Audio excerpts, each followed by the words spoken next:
I'm scared. I've been scared my entire life. I don't know. I don't know if I was scared when I was a baby or when I was a toddler, but from 4 and up, when I've been fully aware of everything, I've been scared. I've let fear run my life.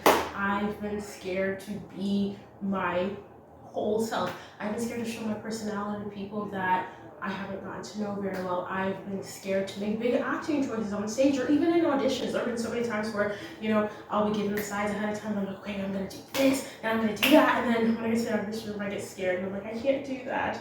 Or there'll be situations where I will hear something that I don't agree with, but instead of disagreeing and being like, I don't know about all that, I'm like, nodding in agreement when I know full well that I don't agree. I've been scared to be open about my faith, open about the fact that I'm Christian. I mean, I think it is so crazy that I was born and raised in a Christian household, yet I've been scared to be open and honest with people about that, especially when it comes to like work environments or even like theater environments. So yeah, today's the day that I've decided I'm no longer going to be scared and I'm going to be open and honest about who I am and who I've always been. I mean, so as I mentioned before, I was raised in a Christian household. My dad's a pastor. He's been a pastor before I was even born. And I was raised as an evangelical Christian. Now, granted, there were definitely a lot of very legalistic things that were taught to me growing up that I don't necessarily agree with, but for the most part, I've always identified as a Christian. Now, there have definitely been seasons in my life, college, namely, that I have not really walked by faith. I mean, even in that season, I don't really identify as a Christian. I would joke about being a Christian, but yeah, no, I didn't actually believe I was a Christian. I always believed that if I went to sleep, I would not wake. If I went to sleep and never woke up, I wouldn't go to heaven. And I've been scared of that too.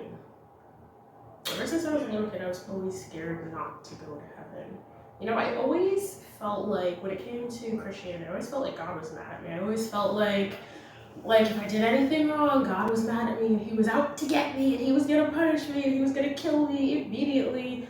And I definitely think that kind of came from the whole legalism place, where a lot of the things I learned growing up were all about, there was a lot of fear mongering and that kind of molded me into who I am. Now you might be thinking, well, if that's the case, why would you still want to identify as Christian? Why would you still want to believe in God? Because I know that God is real and I've heard his voice and I've experienced him.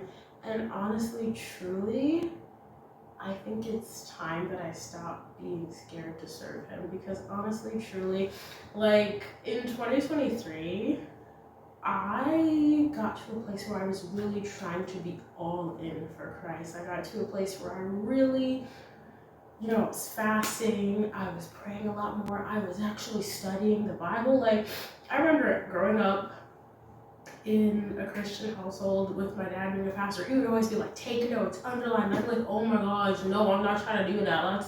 That's so annoying because it just felt like school. I'm like, I already go to school all the time. Why am I going to do school at home or in church? That's really annoying. Like, can you take notes? I'm like, I don't want to though. It's not that I didn't believe in God or the Bible or anything, because I was taught it from when I could talk. So of course I believed it. But the thing is, my faith was never my own.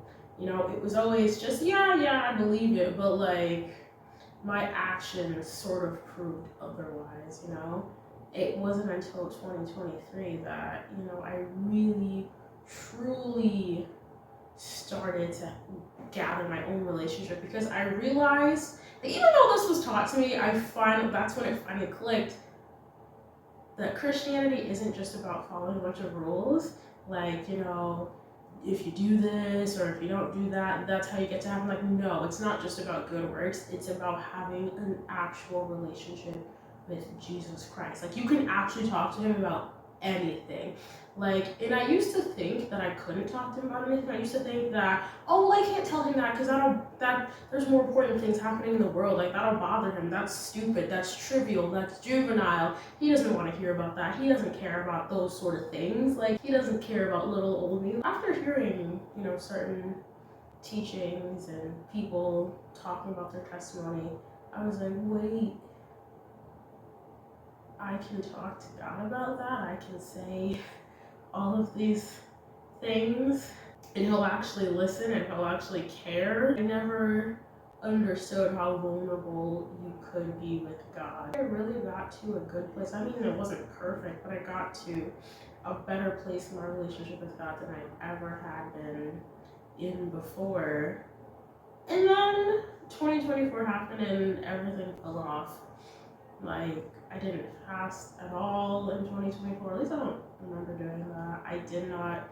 I wasn't praying as much. I stopped studying. I kind of just went back to my old ways where Christianity was just this performative routine where I would wake up, read the Bible, or listen to some little message, and then go about my day and not give God any second thought. And some people might think, well, that's not that. At least we're doing something. It's better than nothing. But it's just like, Christianity is all about friendship with God and Jesus. And if every time you interact with your friend, it's the same old thing, you reiterate the same old things and you never get vulnerable, you never get deep, you never really confide in them, or you guys just have fun together, or all they ever do is ask you for stuff, the way a lot of people treat God like a genie, where you only go to him when you need something. If your friend only came to you when you needed something from them, you wouldn't really consider them that good of a friend, or a friend at all, now would you?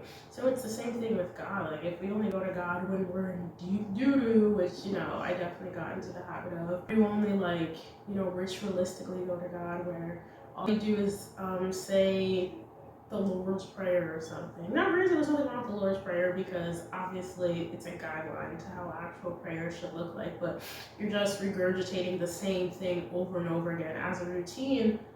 It's not much of a relationship now, is it? And I think the thing that has really held me back is fear. Fear of being fully submitted. Fear that if I am fully submitted to God, that bad things are going to start to happen. as goofy as that might sound, I keep being scared that if I fully submit, then this bad thing will happen, or that bad thing will happen, or this, and granted, yeah, of course bad things are going to happen. Bad things happen regardless. Bad things will happen whether you follow God or not. The only difference is when you follow God, God is there. God is there in the midst of that bad thing happening, whereas when you're not following God, yeah, of course God is there, but you don't have that peace that he can give you because you don't have that relationship with him. His presence doesn't mean, honestly, truly, 2025. And this is supposed to be 2024. It's so funny because I was going to make a video about this last year, but 2025 is going to be the year that I put God first. Can you see it? Can you see it? Can you see the whole shirt? God first. This is not just going to be a shirt that I wear. This is going to be my life. I am going to be a Jesus freak. And not just for 2025, for the rest of my life. I'm going to be that person that bothers you because of how much I love Jesus. That's the person I want to be. That's the person I aspire to be. I want to be that annoying person who's always talking about God. That's who I want to be. I want to be that annoying person that takes Jesus too seriously. I want to be that annoying person that oh my gosh, it's not that deep, but it is. Because my Jesus is that deep. He done died on the cross for my sins, and yours too, might I add. But I'm not gonna take him seriously? Okay, Satan, I see what you're trying to do. So yeah, it's gonna be the year that I actually follow God for real this time. I actually put God first for real this time. So, bye.